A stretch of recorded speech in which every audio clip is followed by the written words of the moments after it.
చిత్తూరు జిల్లా పుంగునూరు నియోజకవర్గం Telugu Desam party incharge చల్లా రామచంద్రారెడ్డి మండల కేంద్రమైన రుంపిచల పట్టణంలోని జెడ్పీ బాలురు ఉన్నత పాఠశాలలో సందర్శించి అక్కడ జరుగుతున్న అభివృద్ధి పనుల గురించి అడిగి తెలుసుకున్నారు.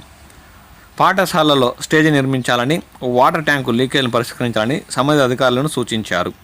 ఈ కార్యక్రమంలో రాష్ట్ర కురుబుల కార్పొరేషన్ డైరెక్టర్ రమణ, స్థానిక సర్పంచ్ ఇబ్రాహీం తదితర తెలుగుదేశం పార్టీ నాయకులు, అధికారులు, కార్యకర్తలు పాల్గొన్నారు.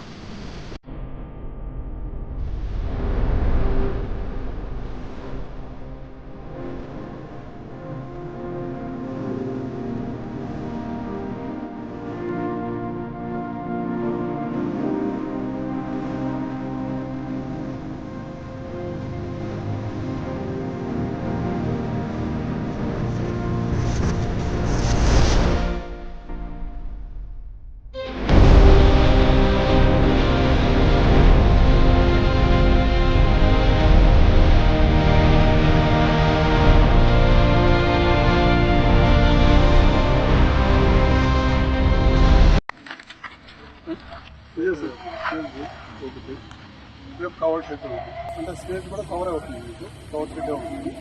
ఇది రేపు ఎప్పుడన్నా బీచ్లో, ఎందుకంటే ఫ్యూచర్లో కూడా మరి ఇచ్చాను నేను డోనర్స్ వస్తారని చెప్పి తీసుకొని ఒక డ్రాయింగ్ ఇచ్చాను. మళ్ళీ ఎవరు ఎక్స్క్యూజ్ చేయాలి, అప్పుడు నెక్స్ట్ మేమే ముందు నేను ఫ్యూచర్లో వస్తుంది కాబట్టి నేను అది చేసేదాన్ని ట్రై చేశాను. సో డ్రాయింగ్ తెచ్చి వచ్చింది, తెచ్చింది మీకు ఉపయోగపడుతుంది.